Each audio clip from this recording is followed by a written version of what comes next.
Hello and welcome to episode 22 of Personable. This is the podcast where we hear from the world's best, enabling you to become the best that you can be. Today, I'm honoured to be joined by Erifili Gounari. Erifili is the founder and CEO at the Z-Link. She was featured on Forbes 30 Under 30 in the media and marketing and the youngest categories, which is obviously very impressive. She was the president at the Imperial Innovation Entrepreneurship Club. At only 24 years old, she describes herself on her website as an entrepreneur, writer, and photographer. She has built a Gen Z community with over 18,000 members and also hosts a podcast herself called the Espresso Epilogues with her best friend talking about books over coffee. So thank you very much. I'm very excited for our conversation. I wanted to get started. I wanted to get started by asking you for you to describe yourself. I always like asking guests how they would describe themselves after me reading their usually very lengthy CVs. Yeah, well, that's a good question. I struggle with it because I feel like the things I do are very disconnected from each other, which is why I've just settled on founder, writer, travel photographer. These are the three main things I do. So my entrepreneurial side is where I do, Gen Z marketing, Gen Z research, and entrepreneurship. And then I have a big side that deals with literature, writing, books, and everything around that. And then just my main passion that I deal with is travel photography. I'm very curious, like a big thing of when I was doing my research into you is this big emphasis on Gen Z, this new generation coming forward. Why do you think businesses care so much about Gen Z, and why do you have a particular interest in Gen Z and what they're looking at and what they're doing in their careers going forward? So my interest started because, obviously this is our generation, so it comes very naturally. And when I started working in social media marketing, it was around the time where a lot of research was emerging around how to connect with our generation, because being the first generation of digital natives, people just found that more challenging, and it seemed like there were a lot of things to figure out around our generation specific behaviors and preferences that are a result of the way we've grown up, so digitally native. So I was very intrigued by all the research emerging on this area and on how this differentiates our generation from other generations. And of course, each generation has its own different characteristics. None of them is a monolith, but it's very interesting to just see how brands can connect with our generation and how even employers can work with Gen Z in a way that's more that works best for both parties, based on all the things that make Gen Z unique. So I'm just very interested in uncovering more of that research and understanding those behaviors and patterns. Did you always have the sort of idea to found a business in mind, or did this sort of just stem from an interest and that sort of led to you building a Yeah, business? no, not at all, not at all. I was studying art history in uni, and I was very like vaguely interested in entrepreneurship, but more like how other people build businesses. And then I would very explicitly be like, not me though. Like this is not doesn't Yeah. sound like my kind of thing. But I loved reading about entrepreneurship in general, and I guess it was a sign I should have known. Yeah. But I hadn't thought that this could be like a viable path for me. But then when I got the idea for the Z-Link and I saw that there was demand, and I was able to kind of bootstrap it and get it off the ground with very minimal risk because it's such an easy business model to launch and experiment with. I saw that I really enjoyed building something of my own and just creating something from the ground up. And I was lucky enough that it was in an area where at that time there was a lot of instant demand. So it was easier to grow and build a team from zero, with no resources or anything at the start. So I guess I just found out I enjoyed it by doing it and seeing how it went. Could you describe a bit more about like what your business model is and how you managed to build this with, as you say, no resources? Yeah, of course. So basically, what we do is we're the first Gen Z led social media agency that connects brands with Gen Z. So we're a fully Gen Z team. We're around 25 people around the world right now. And we help brands that want to connect with our generation, both through social media marketing, content, and strategy, and through market research. So part of our business is focused on producing original research that understands and like helps the world understand how Gen Z like is special, is unique, how it differs from other generations. And the main thing we offer is the social media marketing part. So the business model itself is very much just like any marketing agency, which is a good business model to have because it's very easy to bootstrap it. You don't really need investment to start. Like the moment you get business, you have a margin, so you can start scaling like slowly and Sure. gradually. How how did you go about? So you have this idea, and you have these Gen Z focused employees, but I think even just reading through some of your own statistics and some others that I've seen is some ridiculously high number. Maybe it's even over 50%. I want to say of Gen Z want to be entrepreneurs. Yeah, it's like So for you, 55, 56, something like that. yeah, so for you to go and actually go about and build this business, there's a lot of people that have an idea to do something like this, but you've been actually successful in doing it. So what do you think differentiated you and was it your level of expertise? Was it your determination? Was it your natural intelligence? How did you actually go about making this a success? Imagine if I was like, it's my natural intelligence. That's what No, I would no. have said. That's what I would have said. No, it's and it wasn't my expertise either because I built my expertise a lot more after actually starting my business. Like no one feels like an expert when they start. You just end up becoming quote unquote an expert when you're doing things in the field, but you have to start in order to get to that.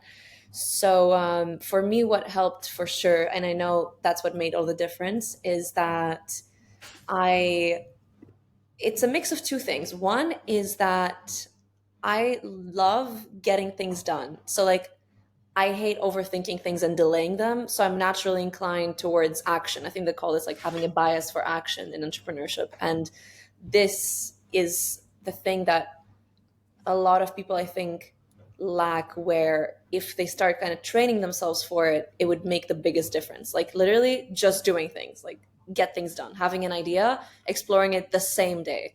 And then the Wow. second thing is being disciplined. So I am very like self-driven and disciplined. So it was easy to stick with something once I decided I wanted to start it. Um, yeah, I'd say just a mix of these two things, but the just doing things part is the most important thing for sure. Did you ever think of perhaps a more safe route? I mean, like I'm a freshman in college, and I'm looking at my future career paths, perhaps going into finance or trying to found my own business. But I think there's a big fear element with entrepreneurship, especially those that have never tried it. In that there's a big what if factor, or let's put this off to tomorrow. But being so young, I was very impressed when I heard about you because you're so young and already doing this business and doing it well. But did you ever think that perhaps finance or working at a company and gaining experience or going to business school was perhaps a path to pursue first, or were you always like, I've got this idea, I'm just gonna go for it? I did go to business school for my master's here in London, and it didn't help much. So I had already started my business in my third year of university, and then did my fourth year, then business school, just because I was still like, this could go well, but and it was already, it was already going well, but I hadn't even considered like dropping the master's or business school path to do just entrepreneurship. So for a long time, I wasn't doing the Z-Link as my main and only thing. I think I I love like okay, let me get this straight. So one of the biggest things that I love like exploring and helping people with is that area of how Gen Z entrepreneurship can become more accessible and less risky, and how we can make that education more accessible and easier for people to understand, and all those untraditional paths. So for me, the way this worked was that first I had my university and I was still in uni, so going the entrepreneurship route didn't seem like a risk. I was just doing something on the side to see if it would work. Then I got a full-time job in Silicon Valley that was paying really well, and got to invest all of that into my business, and everything else. So that was very much like sustaining me and feeling like it was mitigating the risk of a startup failing.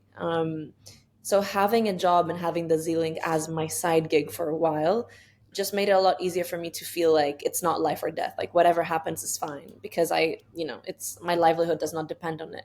So doing something like that, I think, can help a lot. And a lot of people start with just a side gig to keep that level of security alongside them. And then once it gets off the ground, like, quit everything else and focus their full efforts on that.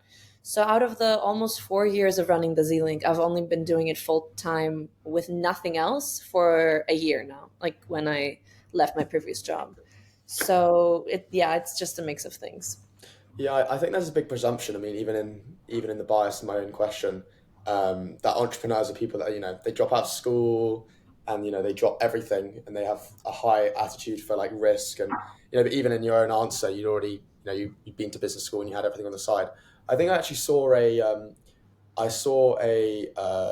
sort of like a research paper, I think posted on LinkedIn by, I think it was like Episode One Ventures or something like that, and it was looking at a collection of unicorns, like billionaires, and it looked at like 100 of them, and I think only maybe it was like 10% or something like that.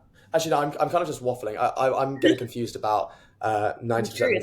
getting no, 90% of them got VC investment, and the Mhm. other 10% just went for it themselves. And I guess there's somewhat of a comparison of people just going through themselves. Anyway, that's a really crappy example. But No, but for going to example, like for you as a full-time student now, do you see it as, either entrepreneurship or something else? Or because I think people tend to see it like that, but you could also just, have your safety net on the side at the beginning and explore entrepreneurship. I think for me, like right now, like while I'm in university, I want to pursue entrepreneurship as like a sort of side hustle. Hmm. So sort of like I see myself as a very like ambitious sort of person. I'm at Duke. I'm trying to do the best that I can for my own future. And sort of like finance is a big area of interest for me.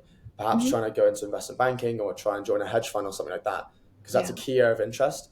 But at the end of the day, I don't know if it's now or in 10 years, founding my own business is something that I really want to do. And I'm of the belief that if I don't work on something now, that I'll never work on it. Like there's Yeah. not just going to be a turning point in my life in 8 years. I'm like, oh, I've got enough experience now. I'm going to start That's found so my true. Yeah. business. Hmm. I think the seed needs to be planted early on. And so, like when I say I'm in entrepreneurship now, like even doing this podcast, you could consider entrepreneurship. It is. Yeah. Um, so for me, it's just about gaining experience, gaining exposure, and learning as much as I can by exposing myself and by trying things at university. That's And obviously, great. I'm very fortunate to have a safety net in that I have both time. I'm going to be at university for 3.5 years, and I also have the resources. Like it's not like I need to earn money at least for the next 3 years Hmm. to pay for my accommodation or anything like that. Yeah. So yeah, that That's would be perfect. Yeah. yeah. You Really should be good. the host. You should host the podcast. Uh, I'll interview you. yeah, I think that would work a lot better.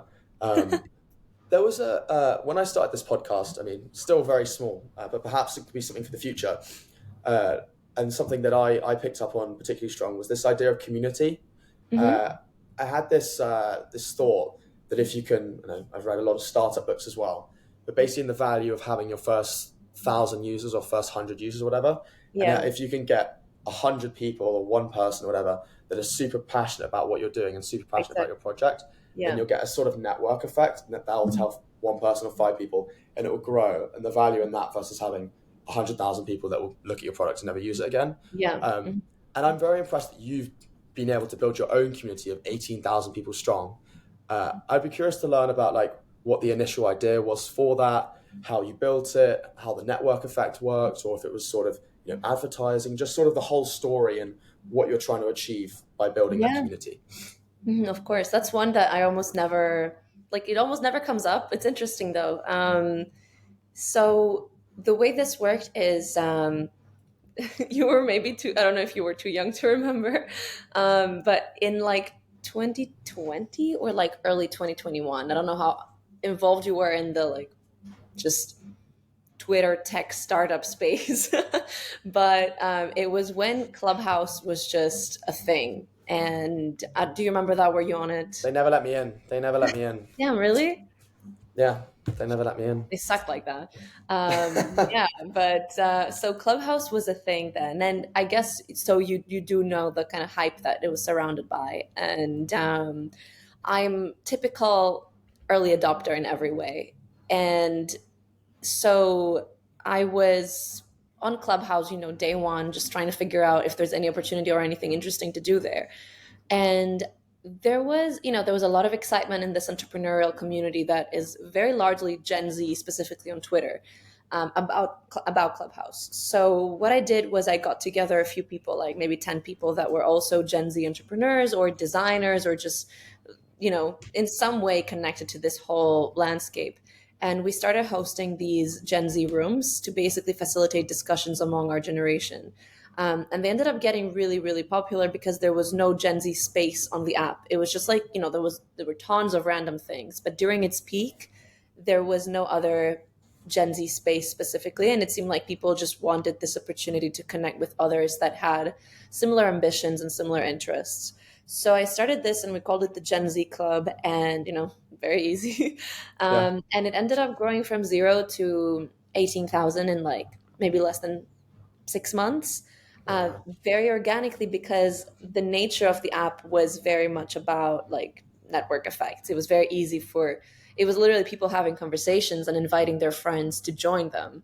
So it was very word of mouth based. And we also just promoted it a little bit on Twitter. But the fact that people wanted more people they know to join in on the same conversations, and we had like a set time every week discussing things, made it grow really fast. And eventually we started collaborating with brands and organizations to host conversations among them and Gen Z. So one thing we did when it was like peaking was collaborating with the United Nations peacekeeping team, that reached out to us and were like, we want a space to just like talk to Gen Z about what our peacekeeping team does and hear what questions they have and just have a chill discussion. And we were facilitating that space. So we did that and then worked with a couple of other brands like Everlane on, Gen Z and fashion conversations, things like that. So there So small was, brands. You focused on small businesses. yeah, a little like unknown businesses. Yeah, yeah, which was really cool. It was just a matter of the fact that so many people were actively exploring Clubhouse and the opportunities with it, that people working for these brands were part of these rooms having conversations. So we didn't have to reach out. They were, everyone in there were people doing cool things. So it was easy to access interesting opportunities. So that's how it grew. And then Clubhouse kind of started dying down. We also stopped doing a lot there, but I moved the community, or as much of it as I could, into we turned it into a market research network to facilitate the market research aspect of the Z-Link. So anyone that was interested could sign up for our network of paid opportunities where they could make their voice heard as part of our generation, on tons of different topics, for brands, for research, for all kinds of things. So that's what happened to it, and now it's our just global network that we use for surveys and research and stuff like that. But yeah, it was a great experience in just learning to run a community and see what you can do with it. Do you think that's something that sort of creators or influencers should be aiming to do as well? Do you think they should all be trying to generate their own communities, or do you think it just depends on who the creator or influencer is? I'd say I'm much more inclined towards the former, because I can't see why, as a creator, you wouldn't want to have a loyal and engaged community. The benefits are just endless. And if you're creating content, you're probably doing it because you want to attract like-minded people, you want to position yourself as a thought leader in some area, or something like that, or just further engage with your passions. And creating a community out of your audience, instead of just having it be a very one-sided conversation, like a one-way thing, can just give you so much more of all these benefits of being active on social media. So for me, whether I'm working with brands or creators, we always try to take a very community driven approach to organic social media, because I think, like, why not? I think there's been particularly if you looked at platforms like YouTube 10 years ago, there was a very low barrier to entry, Yeah. very low editing skills, very little money put into things. And now you've got creators like Mr. Beast who are pumping millions and millions into their videos. They've got enormous teams and they're reaching hundreds of millions of views. What's your view on the sort of future landscape of social media? Do you think that there's always going to be an opportunity for the sort of everyday person or for anyone just to go on and sort of gain a following and eventually build a business out of it? Or do you think over time that there'll be sort of 25, 30 creators, one creator that's sort of driving up all of the views, all of the money, all of the brand connections? That's a very interesting question. I think I'd love to hope that there will continue to be space for any creator and keep social media with a low barrier for entry, because while social media has so many toxic aspects, I think that one of our greatest assets for our generation, especially, is social media in terms of facilitating connection and community and opportunity. And that wouldn't be possible if the barrier for entry wasn't so accessible to everyone. So, personal branding or creating content or just, being active on social media right now is a huge asset for our careers, for anything. And it can turn anyone from any background into, like an entrepreneur in their field if they do it right. And I think that since this is one of the very best parts of the internet and of social media, I'd love to just hope that it's going to keep going like this. But yeah, you of course have those creators that I think are still going to be driving a big part of the influencer market, for example, like Mr. Beast.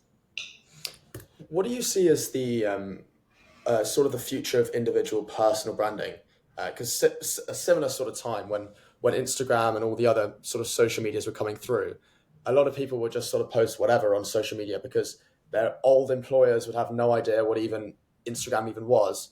Whereas now you've got this new transition in which all the brands are also on social media, Yeah. and they've also got their own presences. And if you typed up Harvey Bracken-Smith on Google, you're going to get every single social media account I own. So what sort of advice would you have for listeners in how they should look at personal branding across their own social medias? Do you think that they should be focusing still just on their identity and what they want to post? Or do you think they should be looking at what they post as a sort of business and how that they represent themselves to the world as a sort of, even perhaps a marketing firm? Great questions, honestly. I'm still trying to figure that out for myself, to be fair. I think you need to find a mix of personal and professional that works for you. And sometimes that depends on how you diversify your social media presence across platforms. So I do think that personal branding for professional reasons is a huge asset for our generation, and we should be using it, especially if you're someone that's interested in like digital first careers or entrepreneurship.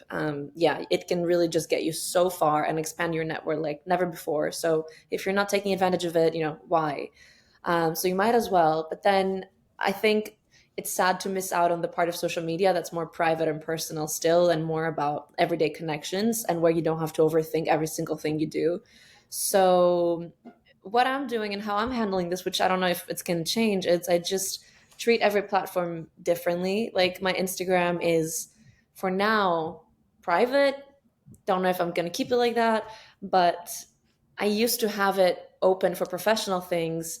Then I just realized that I couldn't find like a mix that felt natural between personal and professional. It just felt weird. LinkedIn is purely professional for me, so I do all of that there. And then Twitter is also a mix where, well, I think Twitter is the best platform to have a mix of both, in my experience, and also just a platform that most Gen Zers overlook for that type of thing. But it's where you can be very personal and real and build connections with people very easily, while also attracting like-minded people through your professional side very easily, because there's just very active communities in pretty much every field.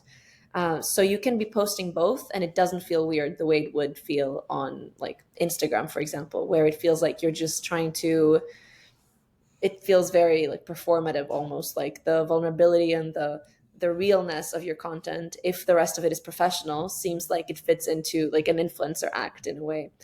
So yeah, don't know if that's good advice, but that's how I'm handling it. Yeah, no, I've sort of found I still find the link very weird. Hmm. Um, How do because you deal with yeah, so I think a while ago, like obviously all my like Instagram accounts and all that were private. I didn't really, I've come from a little island called Jersey in the Channel Islands, so I didn't really, population of 100,000 people. So I think that I only had like 100 or 200 followers, people I knew. It didn't really matter what I did because, it was a private account, only Yeah. really friends or people I know.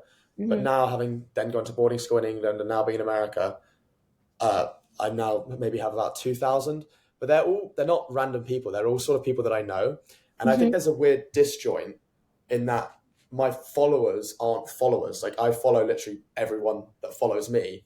Yeah. Um, it's more just like a way to connect. Like Hmm. nowadays, everyone I meet, I just add their phone number because that's easier. But I think for me and for a lot of, especially college kids, Instagram and other social medias now are just about the easiest way to network with someone. Like you might not want to give your phone number out to everyone, Yeah, but adding them 100%. on Instagram is a very easy thing. Hmm. But I do think there's a weird disjoint in that. that social media can be extremely addictive. And so that although I'm using this to connect with people, it's the same with Snapchat. I absolutely hate Snapchat I stopped because you can, using it. Yeah. yeah, because you can, well, for me, like it's so easy to connect with people and message them. But I find that the way that the content or the way that the messages present themselves, it's too addictive, it's too annoying, it's an incessant, never ending stream of Do you think it's too messages. addictive because you have to like open the messages, so you're Yeah, constantly, you can't just see a notification and you leave can't it. just You sit. have to actually go on it. I Yeah, see. Yeah, I never thought of that. You're right. yeah. I mean, like sometimes on WhatsApp, if my dad ever sends me messages, I might ignore it for a while because I've I seen what he mean, said. don't we all? Yeah, So maybe maybe there should be a hidden feature. Maybe for parents and kids, it would get them to open it straight away. that's true. We Yeah, can't pretend. sell Um, that to WhatsApp. But yeah, yeah, no, I'll start it to WhatsApp. Don't steal it if the billion if people you're on WhatsApp are listening. watching. If you're listening, do you think everyone should be a creator, or do you think that should only be the 1% or the specialists like yourself? Ooh, I don't. Yeah, I don't see myself in that, to be honest. Like, I'm still fighting with actually putting myself out there and creating content. It feels like sometimes too. My issue with creating content, although I'm the first one to preach personal branding, is that when you go a bit beyond the professional, it feels too vulnerable and it's just like you're Mm. just perceived in every way, which can work greatly in your favor, but also is scary to most people. Um, I wouldn't make the generalization that everyone should be a creator, but I do think that everyone could be in the way that everyone has something to share that is valuable. It's not just specialists. I think you can learn something from every single person you meet. And even the people that think they have nothing to say do have something to say. It's just a matter of finding out what that is for you that you enjoy talking about and that people also like. There's so many ways to like even if you're not a creator, you can be a creator through being a curator. Like there's people that are just great curators, like collecting resources and other things that other people create, and that turns them into a creator in turn. So there's space for everyone really. And if you have good taste, you can curate. If you're passionate about a topic and are good at teaching people, you can create. And I do think there's space for people that aren't specialists at all. And that's a good thing, because why not put yourself out there and see if people resonate with what you have to say, and if they do, great, you're offering them something too. Yeah, I think one of the for me now becoming a tiny creator with this podcast, I think the saddest thing for me is I can't even consider myself a creator. But if I was to use that term, the Yeah. saddest thing for me is the metrics for how success as a creator is defined. Hmm. So I think of the most common view of success as a creator is the amount of views that you get and the Yeah. amount of likes you get. And Hmm. if you don't get the amount of views, and you don't get the amount of likes, or even if you do get a lot but comparatively get less than you did the week prior, the instant thing in your mind is like, oh my god, I've done something wrong, people Yeah. don't like me, my stuff's not entertaining. And there's a never-ending bar. It's almost like an asymptote, and that you're always trying to chase something that will never come because you Yeah. either did amazingly well and then you dropped off or whatever. But even for small creators, when you're only getting one view or none or five, it can be seen as, oh my god, I'm not good enough. But I think that's the benefit, and what I was particularly impressed about your community, in that those 18,000 people, not all of them are creators, but what happens is they're either involved in that conversation, messaging or calling, or Yeah. they're taking the information that they got from those calls and integrating it into their own lives to get benefits from it. So yeah, Yeah. but there was one other thing with my own podcast. Hmm. Like some of my earlier ones got a couple hundred views now, so that's cool. But I did a podcast with a guy called Jonathan Mooney, and in America, he's an author. He wasn't able to read until the age of 12, dropped out of school for a year and a half, ended up going to Brown University in the US with an English literature degree, so ended up going down, doing amazingly well, and then writing these books. And I did it, and it got maybe like 5 views, 40, like barely any. And I was pretty sad, and I was like, I did this, what felt like one of my best conversations yet, Yeah. but it didn't get the views it deserved. And then Hmm. I won't say who, but I got a really long message on LinkedIn from someone. He was like, "Hey Harvey, like I don't know you very well, but I listened to your podcast with Jonathan Mooney, and my son really suffers with ADHD and dyslexia, and a lot of the advice that you got in there I'd never really understood. But having listened to that, I was able to take away some really practical advice and help my son." And That's really wonderful. so for me, like even now when I do these podcasts, I get one person messaging me each podcast or whatever, and that value is like a billion times more important than Yeah, of that's course. worth more to me than like 10 million views. Yeah, I mean that's kind of using like impact in a way as a metric, which is much better than views. Like views can be very just a very empty metric, and that's always the case I think with creation is learning to let go of the vanity metrics that we focus on very naturally by growing up around social media and focusing on what you actually want to achieve with your content. It's you're not creating content because you want a million views. Like what's the actual goal, and then seeing how you can reach that. I think that's really nice that you had that experience because it also shows that you're just reaching the right audience. Yeah, I mean, even along those lines, like I'm also starting to transition from, I'm not big at all, and I hate saying this, but I feel like I've learned a lot already. But there's also a difference, as I was saying, in the value of the viewers. And I've said this on a previous podcast, but I remember listening to it. I think it was like, I don't know if have you heard of a creator called Ali Abdal? Yeah, of Uh, course. so he has a big YouTube channel, Hmm. and he also has a podcast. I think Yeah. it's called like the Deep Dive, and Hmm. Yeah. I love his podcast. get his podcasts get a tenth of the views to the normal videos. So someone looking at that might be like, well, why the hell But does he it's actually spend so much more impactful to me. Like, exactly? wow, you're Yeah, so right. I never noticed they get fewer views, but it's very natural. Like to me, every time I watch a deep dive episode, I feel I get so much more out of it than any like, quick productivity video. yeah. So I think there's also a need for a conversation on like the value of viewers because Yeah. he was saying that not only he was like, I think a guy called Chris Williamson also said this that although they get a tenth of the viewers, one viewer on that podcast they say is perhaps 100 times the value. Obviously, it's not like a direct Yeah, correlation, yeah. but Hmm. someone listening to that, like I think Chris Williamson compared it to like if you are doing a podcast, you're in someone's ear for like an hour, so you're almost like a god-esque person in their mind, dictating what they listen to for an hour, what they think about, and so then they're more likely to provide, see you as being valuable and also get Hmm. an attachment to you, which then can be used for more conversations, gaining more value, and then perhaps in the future also perhaps selling them a product or something. Yeah. Um, so yeah, you should buy my course after listening to this. I'm kidding, of Yeah, course. honestly, you should start that. There's another Gen Z creator. I think you did a panel with her. I don't know if you know her name is Megan Loist. You Yeah, may have yeah, of heard her. course, she's a friend. So I follow her on LinkedIn and I read some of the things that she posts. And I tried Yeah. to get on my podcast as well, but she's too busy apparently. Ridiculous. Maybe I need Ridiculous 100 Gen Z subscribers. creators. Yeah. They gotta focus on the small creators as well, right? But one thing she mentioned was this idea of a portfolio career. So Yeah. she, I think, is currently a graduate student at University of Oxford, and she's also building at Gen Z VCs, which is like a community like yours, as well as building her own sort of online businesses. Do you see this idea of a portfolio career being something that's sort of aligned with what Gen Z are going to do more moving forward? Or do you think that this is going to be just sort of like the 1%? They're going to sort of do a load of different things. I love this topic because I think it's a great shift towards portfolio careers because I think, okay, where do I start in this regard? So there's a big, have you read Range by David Epstein? I have So you not. should. It's a very interesting book about interdisciplinarity, and I think you might like it.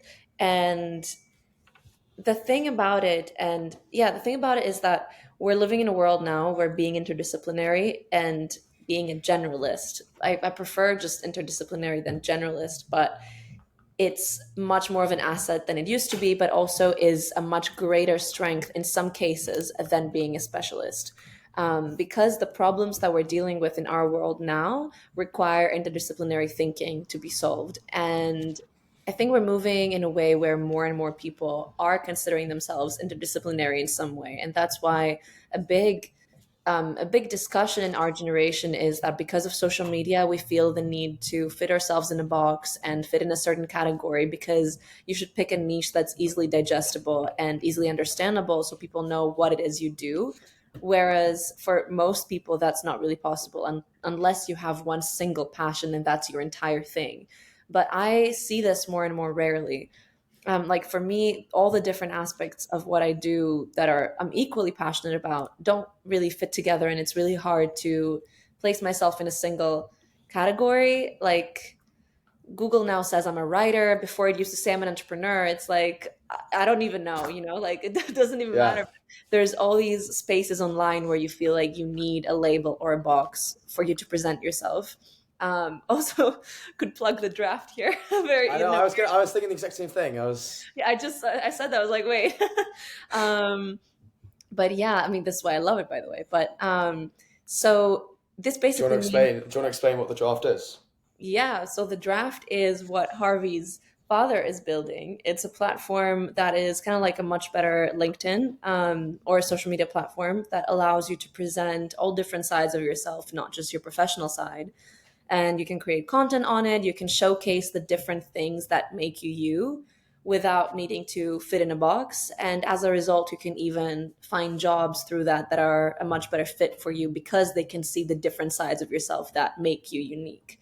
So many companies prefer hiring people where they can see the interdisciplinary thinking and all the different sides of them because of all these reasons, because they're better problem solvers, because they draw from a greater amount of experiences and perspectives. So I think a portfolio career fits very naturally within that. Like we're doing all of those different things and having all of those sources of inspiration and growth in our careers because the internet makes it easier to do that. And it just allows you to explore more things and experiment and get to know yourself better. And now people are understanding that that's actually an asset. It's not a bad thing, that you can't just choose one way to go. So yeah, I love this. Yeah, no, I think there's I had quite a few thoughts on that point. Like I Hmm. think I've been somewhat fortunate. I mean, I'm not in the working world yet, but I went to Eton in the UK, which is a pretty good school, and now I'm at Duke, and I feel like I'm very privileged in the idea that if my CV was to go through a system, I'd get sort of green flags over those two names. But Yeah. like Duke, for example, has an acceptance rate of like between 5 and 8%. And the amount of kids, at Ivy Leagues in the US is, I think it's maybe like 20,000. But out of a population of, 300 million people, that is Damn. way below the 1%. And I think it would be very stupid for anyone to say that the smartest people are at these schools because they're all spread across the country, all at different schools. And so the way that CVs and the way that management systems are hiring people are based on these green flag labels and what school you Yeah. went to and what grade you got, when that's not even a tenth of the amount of value you could provide. Like you could be a coder, a computer scientist, but you're Yeah. also a father, you're a guitarist, you're a podcast host, you're Exactly. anything. Yeah. And this one-sided, one-dimensional, one-size-fits-all approach that every firm is using is not working in a lot of cases. So I think the draft offers a sort of way to get around that.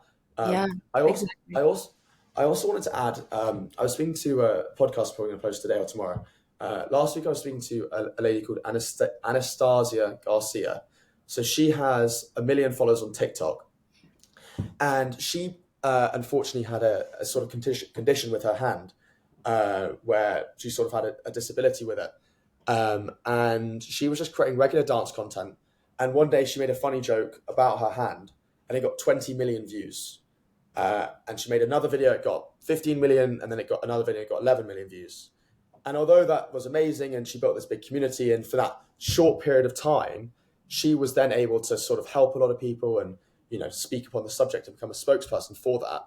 Yeah. Her actual love and what she enjoyed doing was dancing. Hmm. She's literally been in dance teams for the rest of the time, and the things that she enjoys doing, Yeah. it's dancing. But the TikTok algorithm would Yeah. only reward her if she posted stuff about her hand. Hmm. And it's similar with a lot of TikTok people in particular, about you need to have a niche. You need to do this really oddly specific thing. And Yeah. not just do it once, but do it freaking 3 to 5 times a day, every day. And Yeah. that's something I hate because, Same. particularly our generation, I feel like it's not a one size fits all approach. So I think the Exactly. draft and what you're talking about, and I think what I'm talking about as well, is this fact that we're all faceted. We don't know. We're not one thing. We're constantly evolving and changing. And I think Mhm. that's what the draft is aiming to accomplish. I think that's very needed. Yeah, because it's becoming increasingly like an increasingly important question in everyone's minds because largely of social media and the way that this isn't a real problem, but social media is making it feel like a real problem because the way it's designed means that you have to fit yourself in somewhere somehow.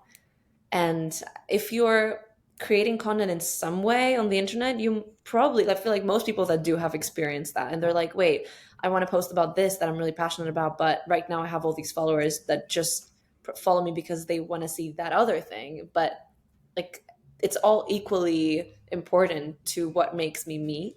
And there's just no space on the internet to do that in a way that feels organic and easy. Yeah, I'm not sure how I would solve this. Perhaps maybe the draft has solved it, but I don't know how I would go about creating an algorithm that shows people relevant things. Because if I go on and if I like one of your posts, there's an expectation both on my part and on the algorithm's thinking that your next post should be the same. Because if Yeah. it's then the same, then I'm also more likely to be able to like it again. I mean, it's the same idea that repeat customers are like what I'll make a random statistic 40% more likely to buy from you again. If Yeah. someone's already bought from you, they're more likely to buy from you. So Hmm. then by that, if someone's liked your post, they're more likely to like it. Hmm. Um, but I but like if you were to you wrote about your entrepreneurship, and then the next day you were like, I want to write about being a writer or being a photographer. If there was some way to then get that to the relevant audiences and have multiple audiences at once, or perhaps have a blended audience, I don't know what the answer to that I'm is. now doing the um, blended audience on TikTok, and it's sort of working. Like, I mean, I'll see, but I converted my photography account that was growing just because of travel photography into, I started like plugging little writing things in there. And that's because I have an upcoming book publishing end of this year. So putting more of my writing side into my personal brand had to become a more conscious choice. So I was like, where do I put this? I guess let's yeah. do it on my photography TikTok because it feels like a personal TikTok. And actually, I ended up getting quite a lot of traction on the writing thing, surprisingly. So it ended up being very much a blended audience for writing and photography, which I don't know if that's scalable or useful, but I guess I'll figure that out. Like on TikTok, it's easier to have a blended audience because the algorithm shows your content more to non-followers than followers, right? Because no one is on their following tab on TikTok. I Yeah. mean, are you? I don't know. I'm always on the For You page. No, I wasn't. Well, I deleted it. I'm pretty addicted to it. Fair. Yeah, it's like I mean, if you went past like 5 reels, there's no way you'd even know what you looked at Yeah. 6 reels ago. Oh, yeah, Um, exactly. Exactly. So, what's yeah.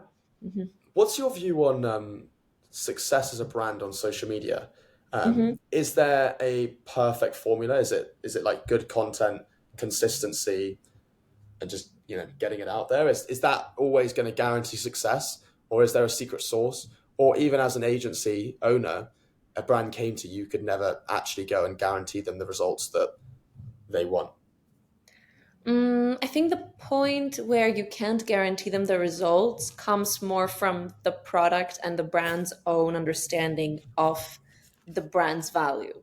So, whenever I've seen that it's difficult to deliver results, it's because there seems to be a disconnect between what the brand wants and how well they actually know what they want and how to, and like, yeah, and their goals. Like, there's a lot of brands that just have the goal of going viral and that's it, and they don't focus enough on figuring out exactly what they want, and that sort of lack of clarity in your marketing is what can take away from guaranteeing the results.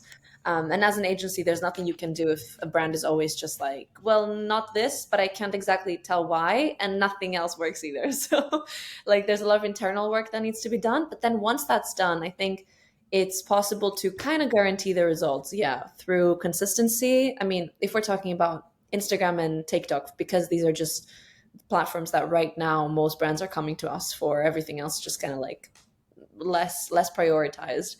The consistency is, yeah, it's a mix of understanding the algorithms and the type of content that they're prioritizing at the time, which changes like all the time, and being consistent and understanding your audience and how to create a valuable community for them. So, for example, right now, you can guarantee a lot more easily that if someone posts reels on Instagram every single day, one of them is actually going to take off and take off for good. And you're going to get a couple, like tens of thousands of followers. If Wow. you're posting like good quality reels actually consistently for however long that takes, but you stick to it, that's going to work on Instagram because that's what's been working for the past like 4 to 5 months for creators, a lot better than before. On TikTok, they're prioritizing photo carousel posts a lot more than videos. So it's a bit more like, yeah, it's a bit harder now to just post consistent video content and ensure that it's going to go viral. But then on TikTok, the algorithm itself always rewards consistency. So over time, I think it's easy to learn from what works for you and still make it work.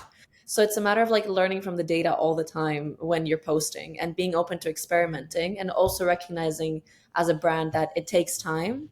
And yeah, like that's the biggest thing. It takes time, but like there's a way for it to actually work. You just need to be patient. I have a sort of two-folded question on that.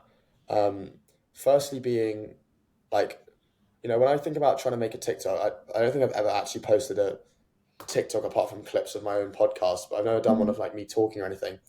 How do you go about making a TikTok that looks clean, that looks professional, that looks like good content? How do you go about wrapping it up in a format that's easy digestible and that people can enjoy watching? Is there a sort of formula to that, or is that just through sort of experience and making so many videos? I think it's through experience and seeing what works for your audience, because on TikTok, people don't care about high quality videos as much as they do about very natural, like human storytelling and just authentic human content. Like very real content that's very just raw and easy tends to work really well on TikTok. While on Reels, it doesn't work as well. And on Reels, it tends to be a bit more polished, and just like different types of videos work better there.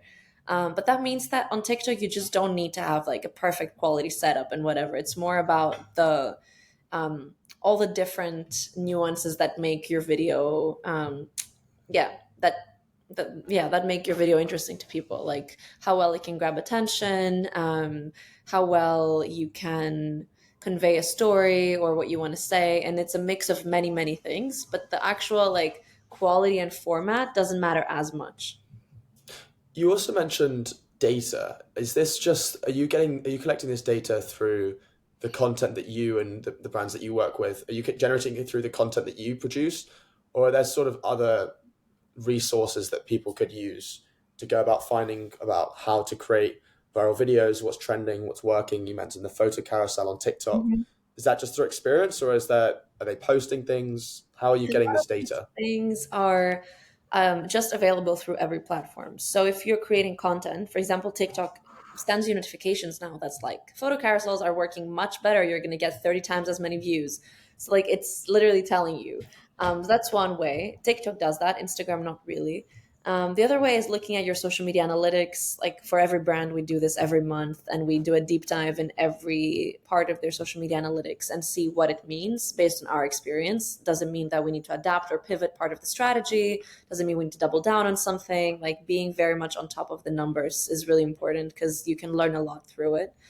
And it's actually not just looking at the numbers, but being ready to analyze what they mean. Like if it's not enough to say we had 3 videos go viral and they were about like this topic. You have to go further and say, why did the videos about this topic go viral? What is it that people liked about it? Is it the controversy it stirred in the comments? Is it something else? Like, and then see how you can experiment with those things and elements again, and like, learn from that what works for your audience and your brand. And then there's also reports that are produced by social media platforms. Like usually, most social media platforms have some sort of trends reports that they release occasionally that just shine a light into what is working well on the platform, like what has been trending. There's a lot of newsletters you can follow that deconstruct that. So it's a mix of all of those things. I wanted to try something. You can say no, because I know it usually takes 1 to 2 weeks. Mhm. Um, but I wanted to falsely use your services right now, and I Damn. want to give you a task. All right. So my podcast is at, uh, you know, getting barely 100 views, perhaps over a few months, couple hundred. I'm posting every week. I want to say that the content I talk about, apart from when I talk about random VCs, is usually very good. Uh, but my setup doesn't look good. I've got my crappy dorm room bed in Doesn't the matter. background. So what advice, or what would the content game plan be from you to me on how for me to go and grow this podcast over shorts, over how many times I should post, over anything. Have you got any thoughts on how to generate the perfect game plan for Personable? Oh yeah, Um, 100%. um, well, full free social media strategy, fine. Okay, I would start by saying that you need to define 2 to 3 content pillars that make sense for your brand. So, first of all, for me to understand it better, I would ask you a couple of deep dive questions, which we can do now in a way, like briefly, but okay. like tell me, I guess just very briefly, who you want to reach through the podcast and why, like what you want to help them with, and then I'll tell you.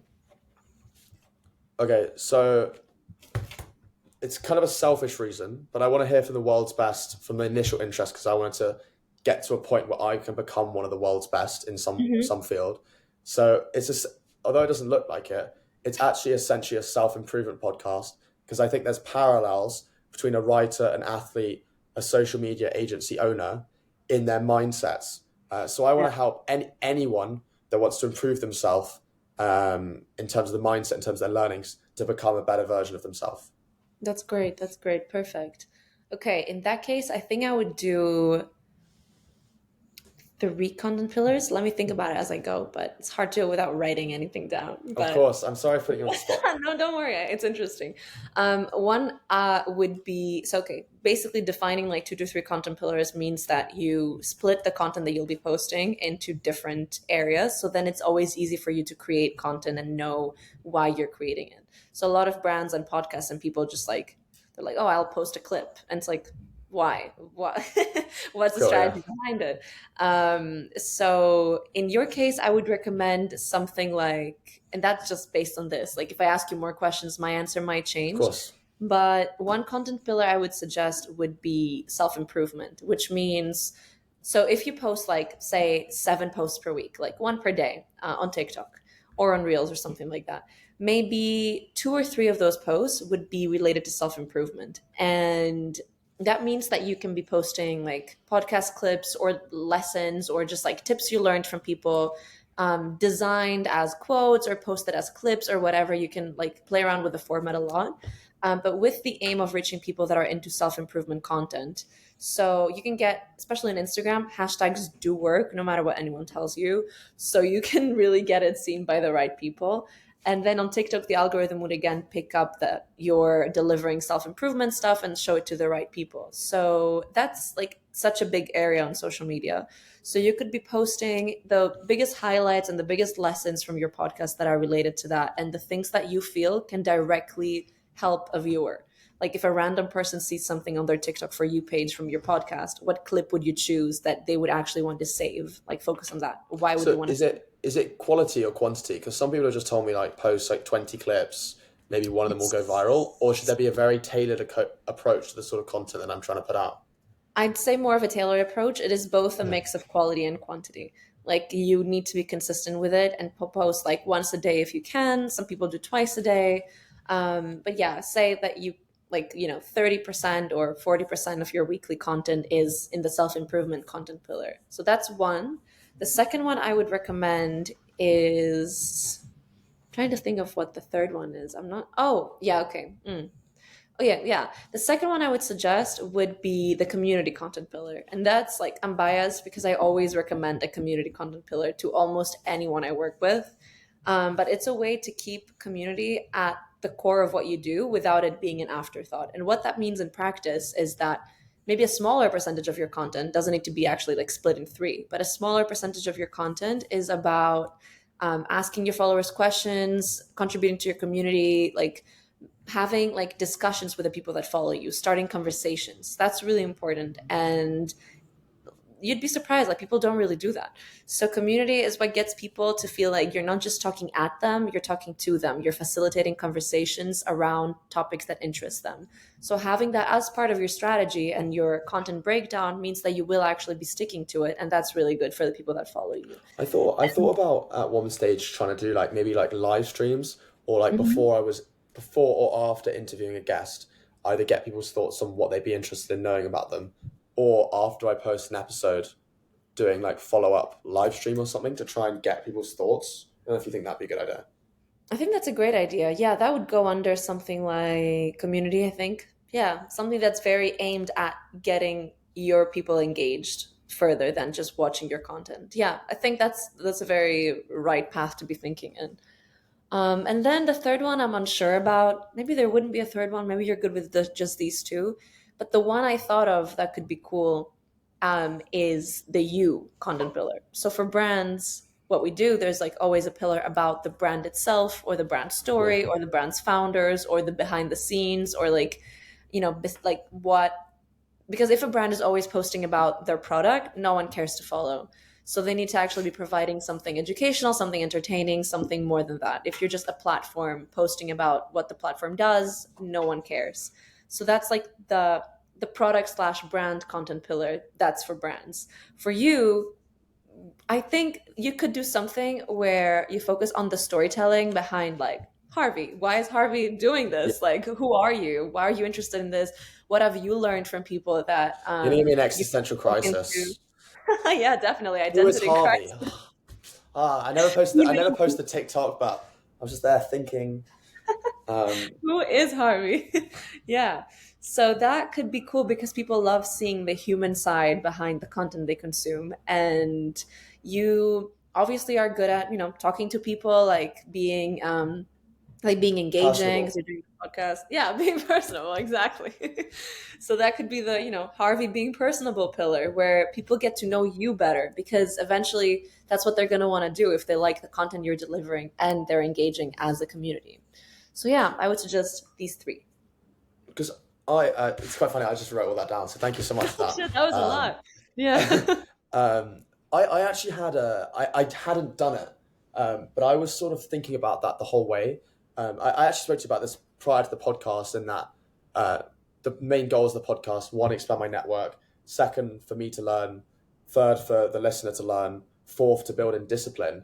And a lot of people, quite a few people have said to me, they're like, Harvey, like, you could improve your lighting, you could do this, you could do this, you could do this. Why don't you stop, spend like 2 months planning it all out, and then do it again? But for Yeah. me, I'm like, if I stopped, I wouldn't start again. So I'm Yeah, just no, going no, to it's continue not worth doing it. But I will get to that point. But I actually thought about that personal branding side as well. Because quite a few people have said to me, it's like, oh yeah, like podcasting, it's so oversaturated. How do you ever expect to break through? So my theory was, and still sort of is, and sounds like similar to you, I haven't done it yet. But if there's a way that I can curate my own sort of personal brand, it. Hmm. because right now I haven't even done an intro to this podcast. It's like a year and a half or whatever old, Hmm. and I haven't even done an Yeah, episode explaining what it is. And so anyone coming on, it's like, oh, there's just this kid. Who the hell is this guy interviewing these people?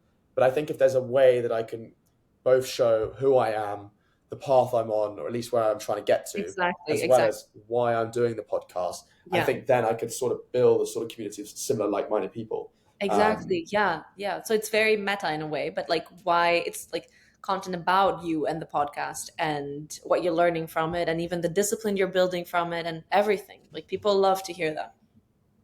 do you? I'm gonna call this guy out. There's a. I'm not gonna. Actually, I won't. I won't call him out because I'm that curious. doesn't look good. No, You I can won't. I won't say who it is. I won't say who it is. But okay. someone I spoke, especially towards the end of last semester, I spoke to a lot of entrepreneurs at Duke. I maybe had about 30 conversations, even now, just like lunches, dinners with people, Hmm. figuring out who they are, how they're building their businesses. This wasn't on the podcast, just for my own curiosity. Yeah. Uh, but as well as me trying to, offer what little insights I have towards their businesses, I tried to get their feedback on Personable and what I'm trying to achieve. And I spoke to this one person, and I was like, "Hey, I'm Harvey, and I'm doing this podcast, blah blah blah." And he was literally like, "Yeah, this is like a crap idea. Podcasts are oversaturated." He gave an example of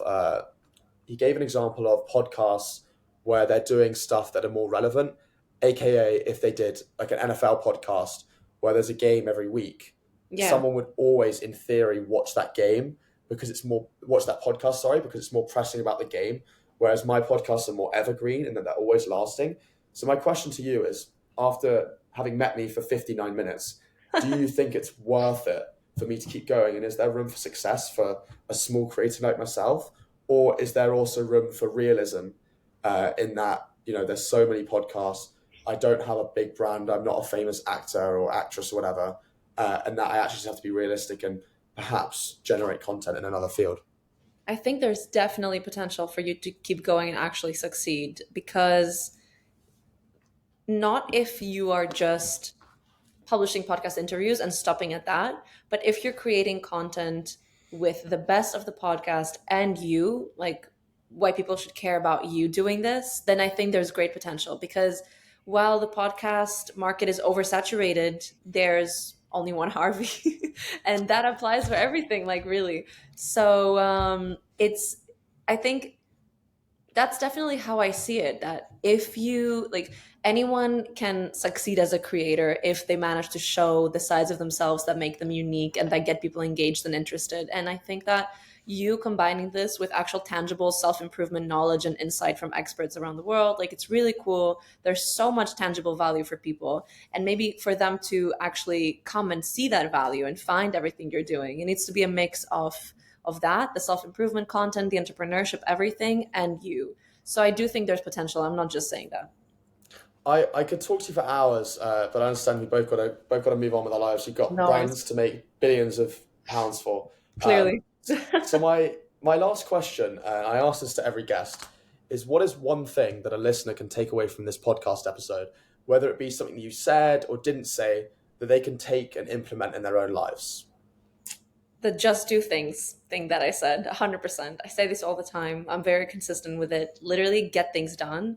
Very lean startup of me in a way, but I mean it in the way that there's never going to be a perfect time, and you literally just need to take a step right now today to, like, try out and see the things that you want to do. Like, there's never going to be a perfect time. You're never going to feel ready or like an expert.